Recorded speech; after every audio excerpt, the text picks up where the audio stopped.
Thank you. It's all about sense making, isn't it? Trying to understand your environment and trying to find ways to work inside that environment to the benefit of the whole.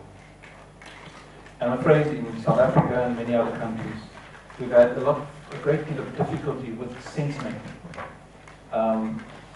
The example that I find most appropriate and graphic is the one that leads to 90% of the country's geniuses being omitted from participation in the country's school system. That was the case formerly up till 1994.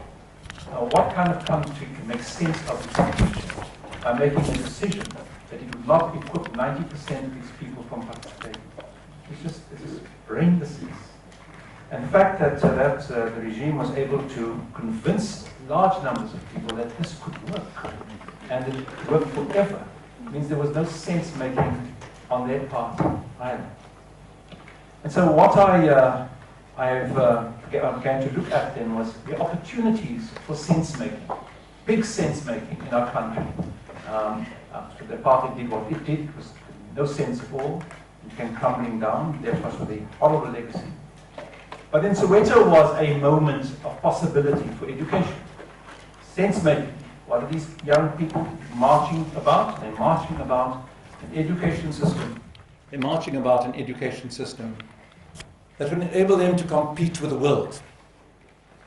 What transpires after Soweto, up till almost 1994, and to some extent even up till today, is not a huge commitment to the academic project. In other words, the sense-making that we can deduce from the Soweto march and the Soweto cry does not find expression throughout the 80s and the 90s, and even now. Because if it was finding expression, we would have schools where everyone would understand these are the most important institutions in this country's life. And so it's again a question of sense-making. Then came the thing called 1994, with our constitution. Here is an incredible opportunity for sense-making. For the first time, we can speak as a South African citizenry. All of us responsible for the future of this country. All of us participating in this process.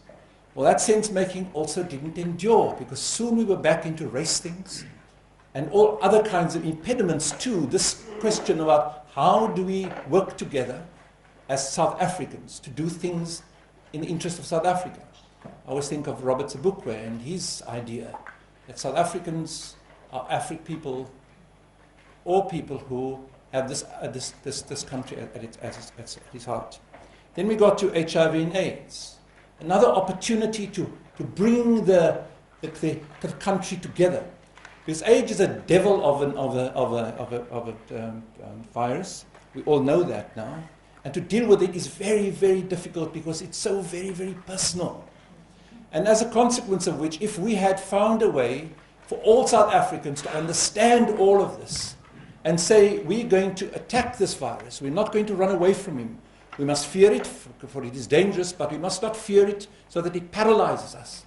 And we're going to stand up and confront it.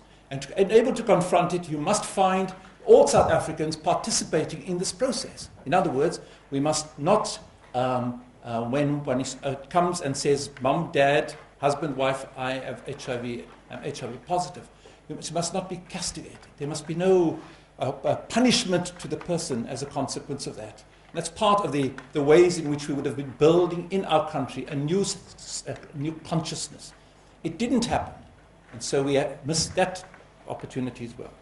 Then we got Curriculum 2005. And we thought that stripping out of the academic program, the most challenging of its content would be the way that this country transcends the past and builds a whole new education system. So once again, many years of thinking about things and then making a decision that doesn't actually help. I have a moment that I relive over and over and over again in my head, because it was the moment that I thought I would give up on South Africa, the sense-making of South Africa. And this was the moment. It was March of 2000. 9 heads of education and the national education departments, all the heads in a meeting. And the main question that day was Kader Asma's request from the 9 provinces to give him a sense of whether we should continue with Curriculum 2005 into the high schools, or stop it and see what we can do to repair it. Well, the answer that came out of that meeting from 8 of the 9 was, we are ready, we can do it. The answer from one area, and that was my challenge then, was a 27-point response to the question to say, if we do this, there's only going to be devastation ahead. Well, it was a political response to it that we experienced on the day, but it was a complete and utter absence of sense-making, because it was never going to make sense that we could strip mathematics the way we did out of the curriculum and hope that we can make something of our country. So that's what I'm actually talking about and hoping to propagate. This idea of all of us always standing still and saying, what does this actually mean? Where does this actually take us? We've got big problems now with language, for instance, about the challenge, and that's the challenge that you spoke about. You want to go from grade 1. The others will say, no, you can't do that. There are 11 languages. There's no other country in the world that has developed 11 languages to the language of education to the extent that we want to do. And so once again, there's a big challenge. It's almost like questions around population. We're now at 7 billion of us. Scientists tell us we're in desperate trouble at 7 billion. We're already using up 1.5 worlds in order to live with that 7 billion. And here we have our Abrahamic religions who say you cannot interfere in God's work. And so God takes us to 10 billion, to 11 billion, to 12 billion. So there are big moral, ethical, and sense-making issues that have to be dealt with if we are to survive. And then now we've got global change. It's another opportunity.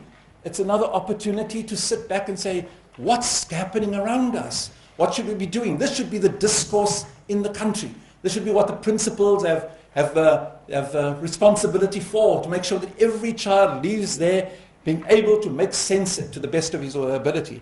And now we've got the national plan. The national plan, I've read it. It's a wonderful document. It needs a lot of stuffing with respect to practice. But how many people have read it? How many schools are working through this thing? How many schools are beginning to get us to give the entire nation a sense of what the difficulties for our country are, and how together we must find the modalities and find the organizations and to be able to respond to this. So here we are. So how are we doing today? Well, another example I have of this is the TIMSS test. You know the TIMSS test? Well, 2011, South Africa goes back into the TIMSS test after leaving, saying we're not going to go there anymore because we came last every time. And so they try to do it in 2011, and we say, well, there is evidence that we have improved with maths. But what we don't tell our people is that our grade 9s wrote the grade 8 TIMSS test. So their improvement had to be there because it was a year older. And we came second last. So where is the sense-making about our possibilities of us being able to look at our country, understand all of its challenges, and respond to them in some way? Certainly not technologically at the moment. And so we now have this opportunity once more. We've got this global warming thing, we've got this big population thing, we've got the energy thing, we've got the water thing, and it's all there. And so Shakespeare wrote, Brutus said there was a tide in the affairs of men. He should have said men and women, but we leave that out. Which taken at the flood leads on to fortune. Omitted all the voyage of their life is bound up in shadows and miseries. And so we have for a long time, I think, binding ourselves up in shadows and miseries. And we have now an opportunity once more to go and do something. And it's not too late. That's the good thing, because we know from experience and from science that there's nothing wrong with our pupils' heads. We are not sick. There's no pathology here. We're just not doing what we ought to be doing on the basis of sense-making. And now schools, I believe, are the only places that have an opportunity of a lifetime to make this happen for South Africa. But schools on their own can't do it. And there's a bigger challenge, and to a certain extent, Trevor, I have a little bit of a difficulty with our constitution around this particular issue and how this has been accepted by our people. Our constitution is a brilliant, brilliant document. It's probably from a humanitarian point of view one of the greatest documents ever lived.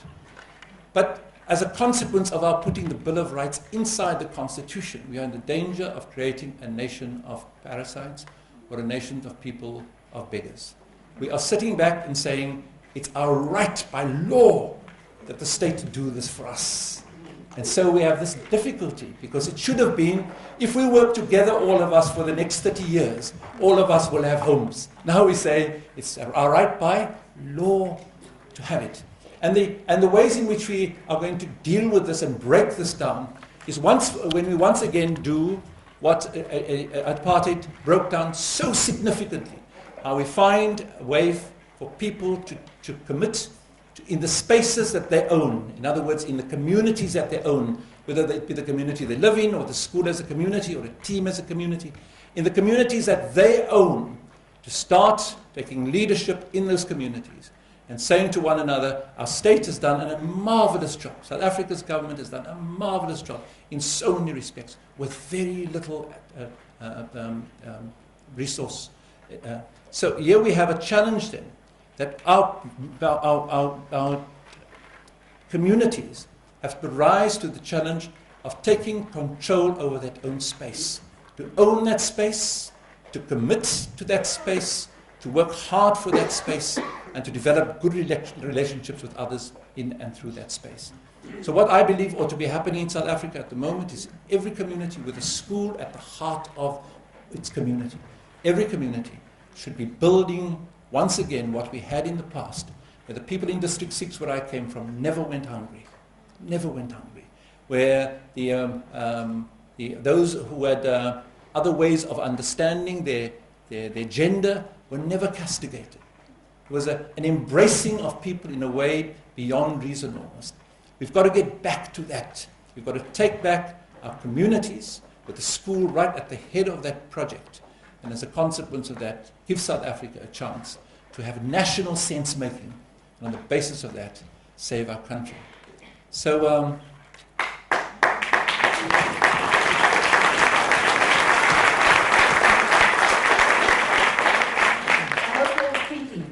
I have for many years been saying the most difficult job in this entire country, without any fear of contradiction, the most difficult job is that of being a high school principal, and next one is being a primary school principal. It's a complex, difficult job.